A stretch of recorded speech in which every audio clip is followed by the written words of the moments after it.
सतगुरु स्वामी समनदास महाराज जी ने भी हमें भौतिकवाद पर इतनी अच्छी चोट दी है, इतना अच्छी तरीके से हम सभी का मार्गदर्शन किया है। सतगुरु रविदास जी स्वामी समनदास महाराज जी ये कहते हैं कि मेरी तस्वीर के सामने या मंदिर में बैठकर घंटा बजाने से मत समझना कि मैं कोई चमत्कार करूंगा। सिर्फ और सिर्फ मैं तुम्हें रास्ता बता सकता हूँ, चलना और ना चलना तुम्हारे ऊपर डिपेंड करता है।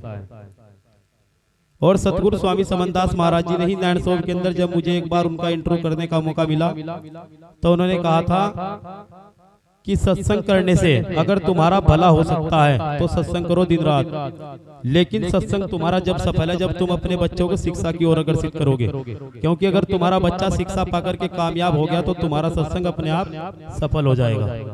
तो सबसे पहली जोर दिया है सतगुरु स्वामी समनदास महाराज जी ने शिक्षा के ऊपर। दूसरा जोर दिया है गंदे खान पीन के ऊपर। एक तरफ तो हम लोग बोलते कि हम सतगुरु रविदास महाराज जी के पक्के सेवक हैं, एक तरफ तो हम लोग बता देते कि हम सतगुरु रविदास महाराज जी के भरपूर सेवक हुए हैं, और दूसरी तरफ हम दारू भी पी रहे, मीट भी खा रहे, मांस भी खा रहे। जब सतगुरु अगर हम लोगों ने सतगुरु रविदास महाराज जी की कुछ ही साखियों को पकड़ लिया, मैं ये नहीं कहता कि आप वाणियां सारी की सारी पकड़ो, जब हम 2 लाइन की एक साखी नहीं पकड़ सकते तो 8-8 लाइनों की कैसे हम उनकी वाणियां पकड़ सकते हैं। आज हम लोग अनेकों मिशन, अनेकों मूवमेंट के अंदर, अनेकों धर्म स्थानों पर और अनेकों मिशन मूवमेंटों पर भटकते फिर रहे हैं। हमारे समाज जो हमारा जो समाज है, इस समाज के बिना किसी भी धर्म के सतगुरु की भक्ति अधूरी है। क्योंकि ये जो हमारा समाज है ना, एक प्रकार का आलू है, पनीर में डालोगे तो पनीर आलू, मटर में डालोगे तो मटर आलू।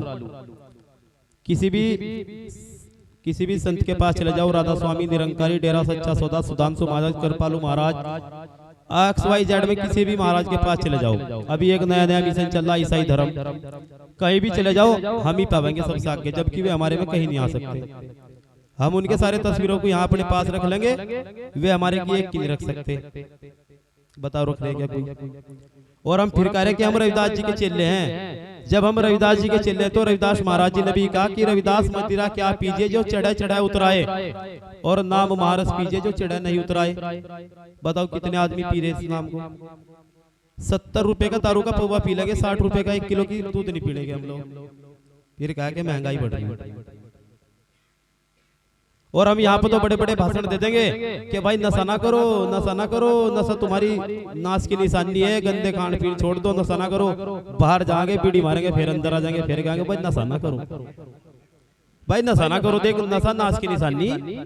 लेकिन फिर बाहर जाएंगे, फिर बीड़ी मारेंगे, फिर अंदर आ जाएंगे, फिर कहेंगे भाई देख नशा ना करो। तो भाई तुम भी नशा करो, तो ऐसा तुम भी ना करो, क्योंकि ये सत्संग है, यहाँ से हम लोगों को चलने का, फिरने का, उठने का, बैठने का सौभाग्य मिलता है। ये हमारे लिए एक क्लास है, और इस क्लास के जो महात्मा है वो टीचर है, और जो सतगुरु स्वामी समनदास जी महाराज वो हमारे हेड मास्टर है। उन्हीं से हमें गाइड मिलता है, उनसे आपको मिलता है, आपके माध्यम से हम लोगों को गाइड मिलता है। तो ऐसा ना करो कि आपका इफेक्ट हमारे ऊपर पड़ जाए। जब सतगुरु रविदास महाराज जी ने गुलामी की बेड़े को पहले ही काट दिया, आज तो हम खुलेआम ये कहते कि दलितों की लिखी किस्मत तूने। आज तो हम खुद ही अपने भगवानों को, अपने महापुरुषों को जाति बिरादरी में बांट रहे हैं, जबकि कोई महापुरुष की जाति बिरादरी हुआ नहीं करती। क्योंकि सतगुरु रविदास महाराज जी ने भी कहा कि चाम के घोड़े चाम के हाथी, सभी कुटुंब चमार के साथी। पंडित कह के हुए अभिमानी, पंडित पिंड की सार न जानी। तू चमार सुन भाई, त्वचा चाम की उतार दे भाई। सतगुरु सैन समझा भाई, दास रविदास कह समझाई। चमार तो इस देश के, संसार के अंदर सब लोग हैं, लेकिन हमने अपने महापुरुषों को जाति बिरादरी के अंदर खुद ही खुद बांट रहे हैं। उन्होंने तो बांट दिया हमें 6743 जातियों में, जिन लोगों को बांटना था, लेकिन अब हम खुद भी तो नहीं बकस रहे। इसलिए मेरा कहने का तात्पर्य यह है कि अपने महापुरुषों को न बांटा जाए। सतगुरु रविदास महाराज जी ने कहा कि पराधीनता पाप है, जान ले ओरे मीत। पराधीनता पाप है, जान ले ओरे मीत। दास रविदास पराधीन से कौन करे प्रीत। ठीक है नहीं? ज्योतिबा फुले साहब ने भी कहा है कि गुलाम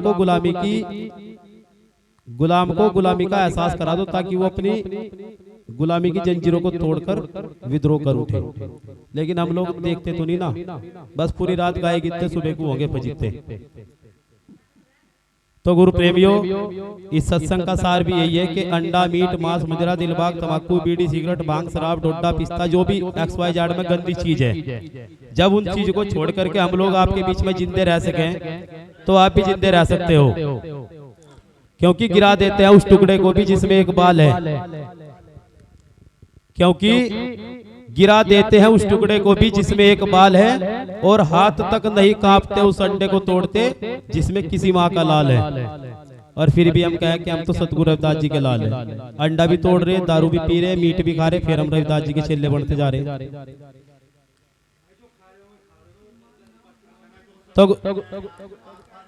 तो गुरु प्रेमियों, कहने का तात्पर्य है, बार बार रिपीट क्यों नहीं होगी, ये चैन बनेगी। हमारे जो जीवन मिला है ना, अगर हम इस जीवन में एक व्यक्ति को गुरु महाराज की चरण में नहीं लगा सकते तो हमारा सत्संग भी होने का कोई फायदा नहीं मिस्त्री जी। हमारा जो जीवन है ना, एक व्यक्ति को अगर हम लोग लगाए और वो धीरे धीरे लगाते लगाते वो चैन बन जाएगी, तो फिर वो महाराज जी का मिशन हमेशा बढ़ता चल जाएगा।